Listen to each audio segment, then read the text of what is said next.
Hello, ഇന്ന് നമുക്ക് ഒരു ചെമ്മീൻ റോസ്റ്റ് ഉണ്ടാക്കുന്നത് എങ്ങനെയാണെന്ന് നോക്കാം.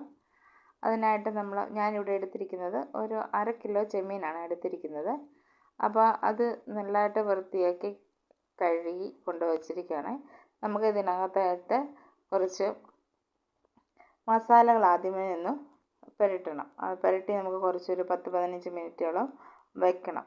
അപ്പോൾ അതിനായിട്ട് ഞാൻ ആദ്യമേ 1 സ്പൂണ് മുളക് പൊടി, 1 ടേബിൾ സ്പൂണാണ് മുളക് പൊടി എടുത്തത്.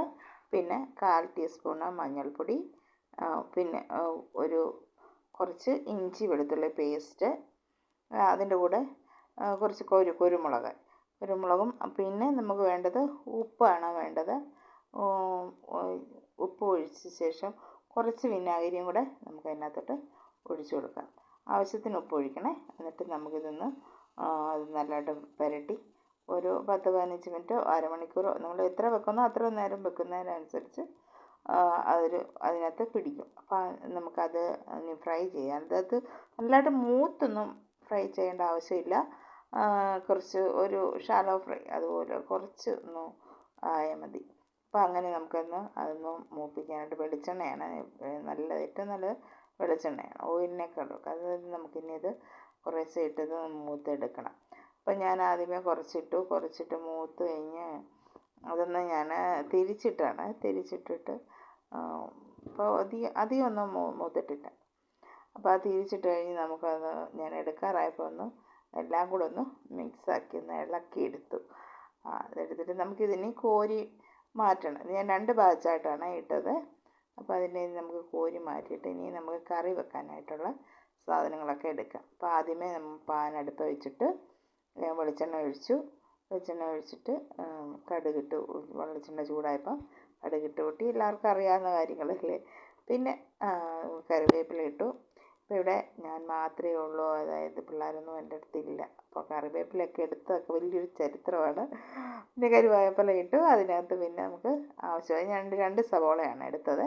സവോള ഒന്ന് വഴന്ന് വന്നപ്പോൾ വഴകുന്നതിന് മുമ്പ് നമുക്കൊരു ഇച്ചിരി ഉപ്പ് ഒഴിച്ചു കൊടുക്കണം. അതായത് സവോള എളുപ്പം വഴന്ന് വരാൻ വേണ്ടി ഇച്ചിരി ഉപ്പ് ഒഴിച്ചു കൊടുത്താൽ എളുപ്പം വഴന്ന് കിട്ടും. അപ്പോൾ അതും വഴന്ന് കഴിഞ്ഞപ്പോഴത്തേക്ക് ഞാൻ കുറച്ച് ഇഞ്ചി വെളുത്തുള്ളി പേസ്റ്റ് ഇട്ട് കൊടുത്തു. ഇഞ്ചി വെളുത്തുള്ളി പേസ്റ്റ് ഇട്ടതിന് ശേഷം പിന്നെ ആദ്യമേ വെളിച്ചെണ്ണ ഒഴിച്ച ഉടനെ നമ്മൾ കടുക് പൊട്ടിച്ച് കറിവേപ്പില ഇട്ടിട്ട് ഇച്ചിരി തേങ്ങാക്കൊത്ത് ഞാൻ എടുത്ത് വെച്ചിട്ടുണ്ടായിരുന്നു. തേങ്ങാക്കൊത്തിട്ടാണ് വറുത്തിട്ട് വേണം നമ്മൾ സവോളയൊക്കെ എടുക്കുക. ഞാനത് മറന്നുപോയി. അപ്പോൾ എടുത്ത് വെച്ച് കഴിഞ്ഞ് പിന്നീടാണ് ഞാൻ സവോള തേങ്ങാക്കൊത്ത് വറുത്തെടുത്തത്. അപ്പോൾ ഞാൻ അത് വേറെ വറുത്തെടുത്തിട്ട് അതിനകത്തിട്ടു.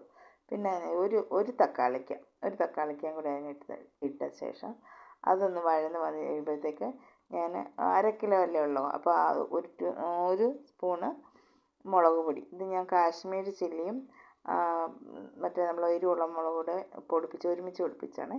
അപ്പോൾ 1 സ്പൂണ് മുളക് പൊടി, സ്വല്പം മല്ലിപ്പൊടി, പിന്നെ മഞ്ഞൾപ്പൊടി, 1/4 ടീസ്പൂണ് കുരുമുളക് പൊടിയും കൂടെ ഇട്ട് നമുക്കൊന്ന് വഴറ്റിയെടുക്കണം. ഞാൻ ലാസ്റ്റാണ് മല്ലിപ്പൊടി ചേർത്തത്.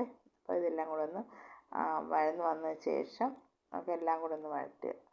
പിന്നെ അവസാനം ഞാൻ സ്വല്പം ഗരം മസാലയും കൂടെ ചേർത്ത് നമുക്ക് ഇളക്കി അതൊന്ന് വഴന്ന് വന്നു കഴിയുമ്പോൾ നമ്മൾ തിളപ്പിച്ച വെള്ളം, അതായത് വെള്ളം വേറെ തിളപ്പിച്ച വെള്ളമാണ് നമ്മൾ ഇതിനകത്തോട്ട് ചേർത്ത് കൊടുക്കുന്നത്. അപ്പോൾ ഇതിനിടയ്ക്ക് എനിക്കൊരു വിരുന്നക്കാർ വന്നു. അപ്പോൾ അത് മാറ്റി വെച്ചു. വെള്ളവും അറിയില്ല, ഇത് മാറ്റി വെച്ചുകൊണ്ട് പിന്നെ ആണ് ഞാനിത് ഒഴിച്ചതിനി അത് ഒന്ന് പറ്റി വന്നു കഴിയുമ്പോൾ നമ്മൾ ഫ്രൈ ചെയ്ത് വെച്ചിരുന്ന ഇതും കൂടെ എടുത്ത് അതിനകത്തിടുക. അത് ചെമ്മീനും കൂടെ എടുത്തിട്ടിട്ട് അത് കുറച്ച് നേരം ഒന്ന് വേകാൻ വെക്കണം. ഒരു 5 മിനിറ്റോളം ഒന്ന് വേഗം വെച്ചിട്ട് കഴിയുമ്പോൾ അതെല്ലാം അങ്ങ് പറ്റി ഇതിനകത്ത് കൊടുക്കും. നല്ല ടേസ്റ്റാണ്. അതായത് ചിലരൊന്നും ഇതിനകത്ത് തേങ്ങാക്കൊത്ത് ചേർക്കാറില്ല. പക്ഷെ ഞാൻ തേങ്ങാക്കൊത്ത് ചേർത്താണ് ഉണ്ടാക്കുന്നത്. അപ്പോൾ അതിനൊരു ടേസ്റ്റാണ്. അപ്പോൾ നിങ്ങൾ ഇതുപോലെ ഒന്ന് ട്രൈ ചെയ്ത് നോക്കുക. ഇഷ്ടപ്പെട്ടെങ്കിൽ ലൈക്ക് ചെയ്യുക, കമൻറ്റ് ചെയ്യുക, ഷെയർ ചെയ്യുക.